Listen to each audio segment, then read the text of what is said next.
નમસ્કાર, આપ જોઈ રહ્યા છો ઇન્ડિયા ન્યૂઝ ગુજરાત। આપની સાથે હું છું જેનિશા। સમાચાર પર વિગતવાર નજર કરીએ તો દેશભરમાં લોકસભા ચૂંટણીની જોરશોરથી તૈયારીઓ ચાલી રહી છે। સૌપ્રથમ ભાજપે 195 ઉમેદવારોની યાદી જાહેર કરી હતી અને અન્ય તમામ પક્ષો ઉમેદવારોના નામ જાહેર કરવા દોડધામ શરૂ કરી હતી।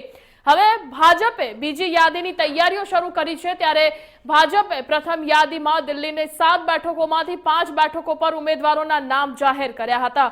બાકીની 2 બેઠકો પર ઉમેદવારો જાહેર કરવા મુદ્દે દિલ્હીમાં ભાજપની કેન્દ્રીય ચૂંટણી સમિતિ મંથન કરશે કે જેમાં દિલ્હી ઉપરાંત અન્ય રાજ્યોના ઉમેદવારો અંગે પણ ચર્ચા કરાશે। ભાજપે લોકસભા ચૂંટણી માટે બેઠકો માટેની પ્રથમ યાદીમાં દિલ્હીની 7 બેઠકોમાંથી 5 બેઠકો પર ઉમેદવારોના નામ જાહેર કર્યા છે। પૂર્વ દિલ્હી અને ઉત્તર પશ્ચિમ દિલ્હીમાં લોકસભા બેઠક પર ભાજપના ઉમેદવારનું નામ જાહેર કરવા ઘણા નામો પર વિચારણા ચાલી રહી છે। મળતા અહેવાલો અનુસાર ભાજપ ઉત્તર પશ્ચિમ દિલ્હી બેઠક પરથી સ્થાનિક ઉમેદવારોને મેદાનમાં ઉતારી શકે છે।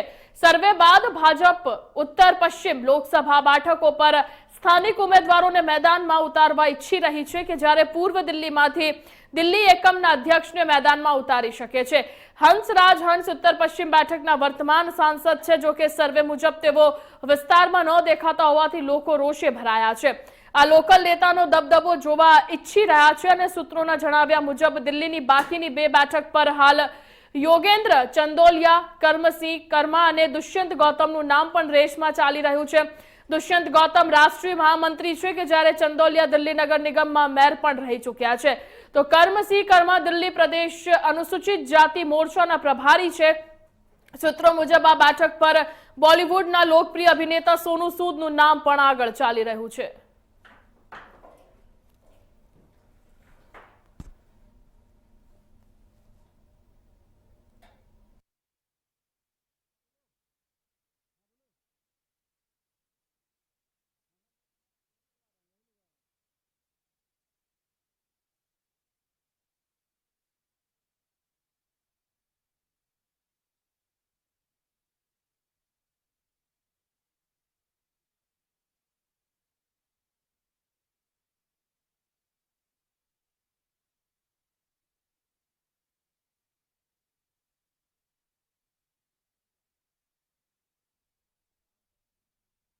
અન્ય સમાચારો પર વાત કરીએ તો આગામી લોકસભા ચૂંટણીની તારીખોનું એલાન થોડા દિવસોમાં થઈ શકે છે। તેવામાં આજે કેન્દ્ર સરકાર દ્વારા દેશમાં નાગરિકતા સંશોધન કાયદો એટલે કે CAA લાગુ કરવા માટે નોટિફિકેશન જાહેર કરી દીધું છે। આમાં આજે જે દેશમાં નાગરિકતા સંશોધન કાયદો સત્તાવાર રીતે લાગુ થઈ જશે તો CAA લાગુ થવાથી ભારતના 3 પાડોશી દેશ બિન મુસ્લિમ શરણાર્થીઓને ભારતની નાગરિકતા મળી શકશે। તો બીજી તરફ CAA લાગુ થતા દેશભરમાં પોલીસ એલર્ટ થઈ ચૂકી છે। ઉત્તર પ્રદેશ સરકારે પોલીસ વિભાગની તમામ રજાઓ રદ કરી દીધી છે। રજાઓ ગાળવા ઘરે ગયેલા તમામ જવાનોને પરત બોલાવી લેવાયા છે। તો નોર્થ ઈસ્ટ દિલ્હીમાં પણ સુરક્ષા વધારી દેવાઈ છે। મહત્વનું છે કે CAA બંને ગૃહોમાંથી પાસ થયા અને 5 વર્ષનો સમય વીતી ચૂક્યો છે। હવે કેન્દ્ર સરકાર આગામી લોકસભા ચૂંટણીની તારીખોના એલાન પહેલા CAA ને દેશમાં લાગુ કરશે। તો આ કાયદો 5 વર્ષ પહેલા એટલે કે વર્ષ 2019માં મંજૂર થયો હતો, પરંતુ આજે એટલે કે માર્ચ 2024માં તે લાગુ થયો છે। વિરોધ પક્ષોએ આ મુદ્દે ખૂબ જ વિરોધ નોંધાવ્યો હતો અને કડક વલણ અપનાવ્યું હતું। તો આ કાયદા અંતર્ગત ભારતીય નાગરિકતા વ્યાખ્યા નક્કી કરવામાં આવી છે અને આ કાયદા હેઠળ પાકિસ્તાન, બાંગ્લાદેશ અને અફઘાનિસ્તાનમાં ધાર્મિક ઉત્પીડનના શિકાર બનેલા બિન મુસ્લિમ શરણાર્થીઓને ભારતીય નાગરિકતા આપવાની જોગવાઈ કરવામાં આવી છે। ભારત દેશના નાગરિક કોણ છે તેની પરિભાષા 1955માં એક કાયદો બનાવીને કરવામાં આવી કે જેને નાગરિકતા અધિનિયમ 1955ના નામ અપાયું છે।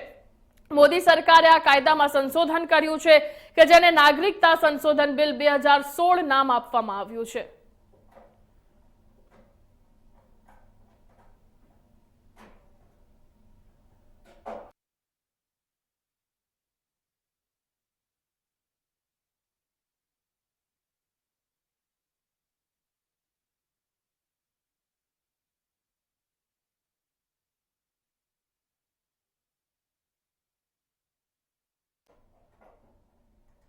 તો અન્ય સમાચારની વાત કરીએ તો જસદણ પોલીસ સ્ટેશન વિસ્તારના લીલાપુર ગામ ખાતે ગુજરાત રાજ્ય વેસ્ટ હાઉસ કોર્પોરેશન ગોડાઉનમાંથી રાયડો 675 બોરી અને 20 લાખથી વધારાની કિંમતના મુદ્દા માલ ચોરી કરનાર આરોપીઓને જસદણ પોલીસે ગણતરીના દિવસોમાં જ પકડી પાડેલ છે અને જસદણના લીલાપુર ખાતે વેસ્ટ હાઉસના મેનેજર દ્વારા જસદણ પોલીસ સ્ટેશનમાં ફરિયાદ નોંધાવવામાં આવી કે ગોડાઉનની પાછળના ભાગે દિવાલમાં મોટો હોલ પાડીને 675 બોરી રાયડો ચોરાયેલ છે કે જેની કિંમત 20 લાખ ઉપર થાય છે તેવી ફરિયાદ જસદણ પોલીસ સ્ટેશનમાં નોંધાવવામાં આવી હતી। ગોડાઉનમાં સીસીટીવી કેમેરા લગાવવામાં આવેલા નહોતા અને જસદણ પોલીસ સ્ટેશનના પીઆઈ જાની દ્વારા અલગ અલગ ટીમ બનાવવામાં આવી હતી કે જેમાં અશોક ભોજાણી, પ્રવીણ ભાઈ વાલાણી જેવા અન્ય લોકો તેમાં શામિલ હતા અને ટેકનિકલ તેમજ હ્યુમન રિસોર્સિસના માધ્યમથી ગુનો ડિટેક્ટ કરતા પીઆઈ જાનીને બાતમી મળેલ હતી અને રાયડો ચોરી કરનાર વિછિયા તાલુકાના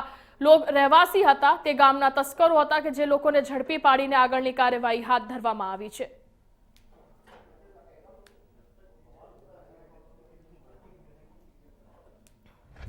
તારીખ 10/3/2024 ના રોજ ફરિયાદી રમેશભાઈ વીરજીભાઈ નીનામા જસદણ પોલીસ સ્ટેશન ખાતે ફરિયાદ નોંધાવેલી ગુજરાત રાજ્યના વેરહાઉસ કોર્પોરેશન જે લીલાપુર ખાતે વેરહાઉસ આવેલું હોય જેમાં ગોડાઉન નંબર 5 માંથી તારીખ 29/2/24 કલાક 10:00 પહેલા જેમાં રાખેલો રાયડો જેની બોરી નંગ 675 કિંમત ₹20,23,312 ની કિંમતનું રાયડો કોઈ બારી તોડી લઈ ગયેલ હોય જે અનુસંધાને તાત્કાલિક ફરિયાદ નોંધી જસદણ પોલીસ સ્ટેશનના પીઆઈ તપન જાની સાહેબ અને તેની ટીમે આ તપાસ તાત્કાલિક ચાલુ કરી દીધેલી। જુદી જુદી ટીમો બનાવવા માટે મહેરબાન આઈજી સાહેબ તથા એસપી સાહેબ જયપાલસિંહ રાઠોડ સાહેબ તેમજ અશોકકુમાર યાદવ સાહેબ આઈજીપી સાહેબની સૂચના અન્વયે તાત્કાલિક આ બાબતે ખાનગી રાહે હકીકત મળેલ કે હરેશ પ્રાગજીભાઈ મકવાણા જે આ ચોરીમાં સંડોવાયેલો હોવાની જાણકારી મળતા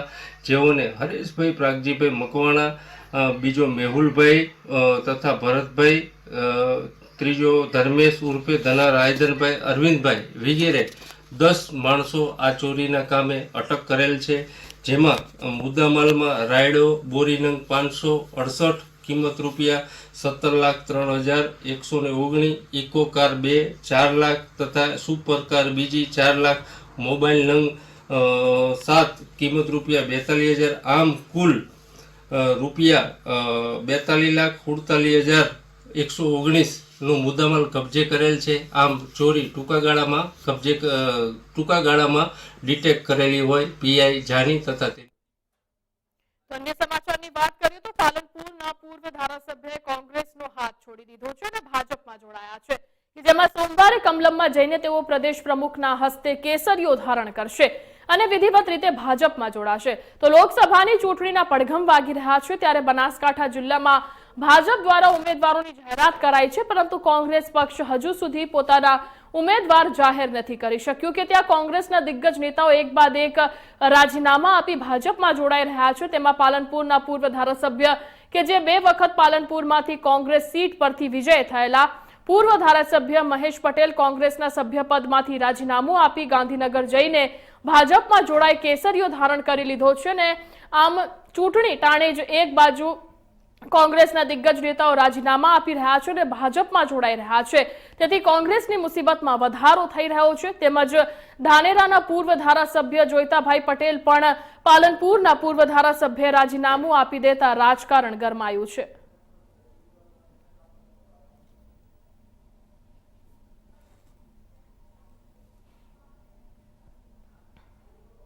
અન્ય સમાચારની વાત કરીએ તો વડાપ્રધાને હાથમાં રિમોટ આપ્યું છે કે જેના થકી અમે આકાશમાં ઉડાન ભરી શકીએ છીએ। નમો ડ્રોન દીદી ડિમ્પલબેન પટેલ સરદાર કૃષ્ણનગર દાંતીવાડા એગ્રીકલ્ચર યુનિવર્સિટી ખાતે વડાપ્રધાન નરેન્દ્ર મોદી દ્વારા વર્ચ્યુઅલ માધ્યમથી નમો ડ્રોન દીદી યોજના અંતર્ગત એગ્રી ડ્રોન અર્પણનો કાર્યક્રમ યોજાયો હતો અને અત્રે આયોજિત કાર્યક્રમમાં ગુજરાત, મહારાષ્ટ્ર અને ગોવા રાજ્યની કુલ 106 ડ્રોન દીદીઓને ડ્રોન અર્પણ કરવામાં આવ્યા હતા।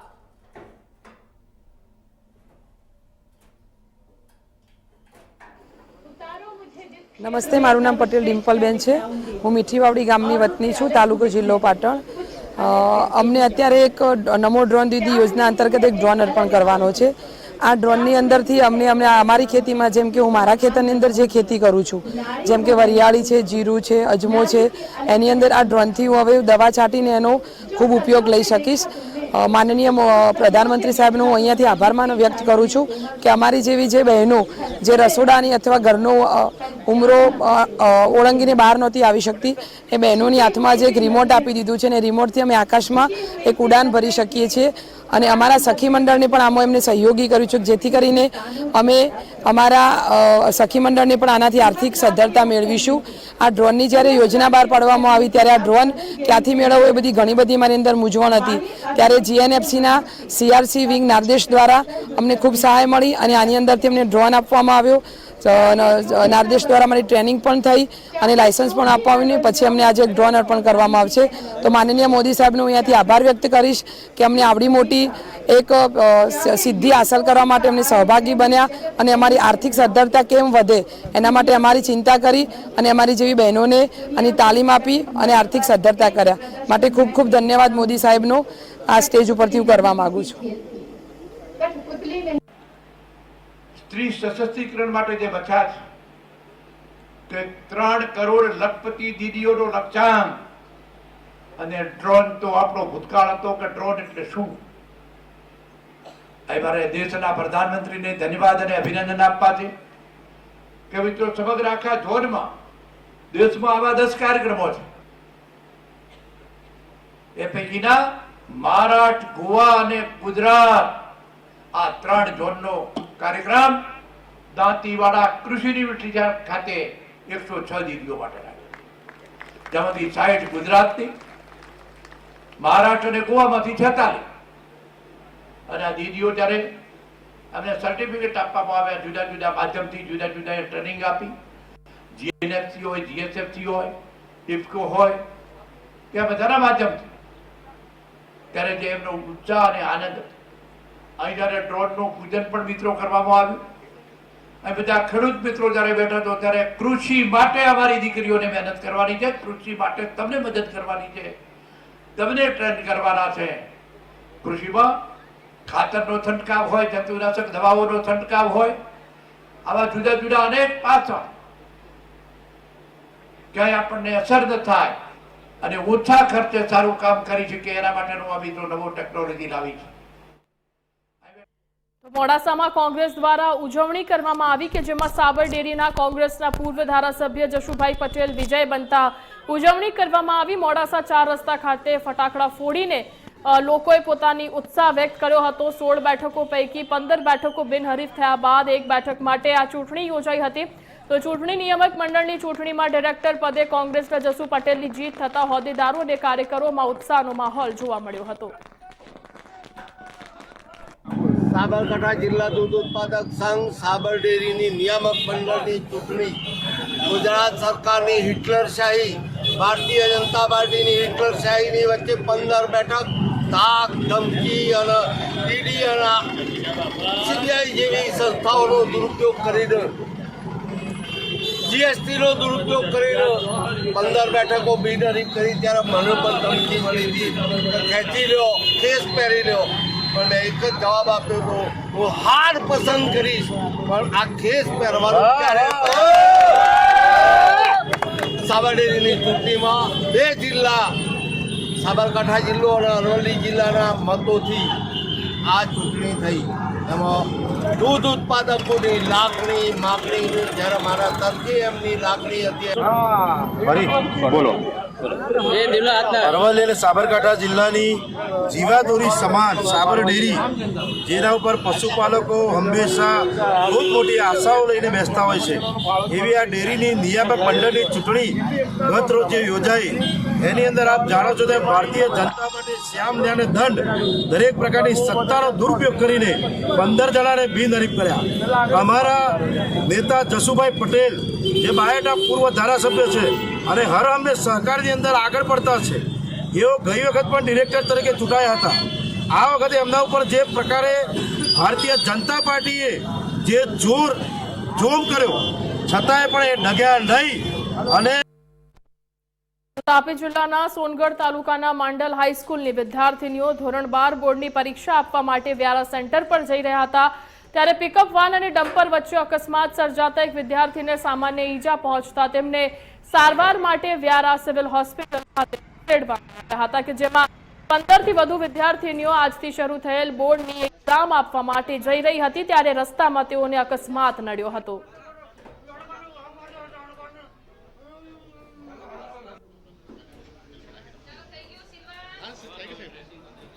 તો લોકસભાની ચૂંટણી નજીક આવતા ભાજપે કેન્દ્રીય મંત્રીઓ અને અલગ અલગ રાજ્યના સાંસદને મેદાને ઉતારી દીધા છે। ત્યારે વાલોડ તાલુકાના અબચ ગામે ઉત્તરાખંડ રાજ્યના સાંસદ લોકસંપર્ક અભિયાન હેઠળ પ્રવાસમાં આવ્યા હતા। સરકારી આવાસનો લાભ લીધેલ પરિવારોની મુલાકાત લીધી હતી અને હાલ લોકસભાની ચૂંટણીનો શંખનાદ થઈ ચૂક્યો છે।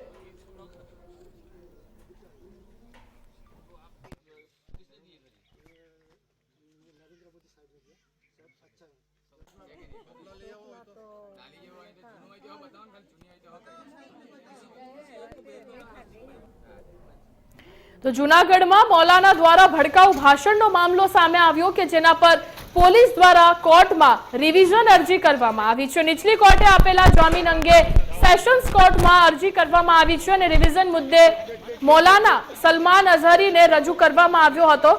ત્યારે સેશન્સ કોર્ટમાં મૌલાનાના વકીલે રિવિઝનના કારણ અંગે નકલી જે છે તેની નકલ માંગી હતી અને આગામી તારીખે પોલીસની રિવિઝન અંગે સુનાવણી હાથ ધરવામાં આવશે।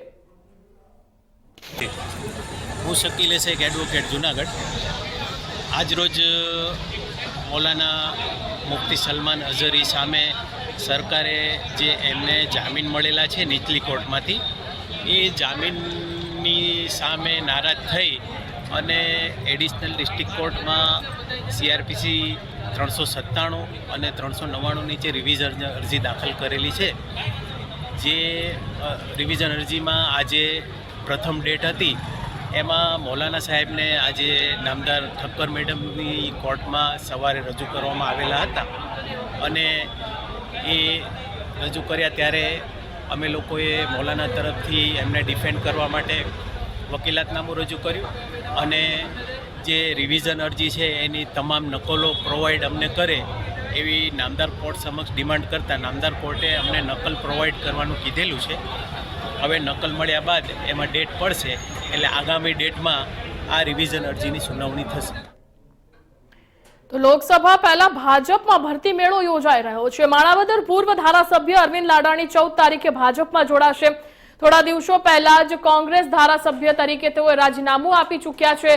CR પાટીલના હસ્તે તેઓ કેસરિયા કરશે અને વંથલી માર્કેટિંગ યાર્ડમાં કાર્યક્રમ યોજાશે। તો વંથલી તાલુકા કોંગ્રેસ પૂર્વ પ્રમુખ મહામંત્રી પણ આમાં જોડાશે અને ભાજપમાં 100 થી વધુ કોંગ્રેસના કાર્યકરો જોડાઈને કેસરિયા કરશે।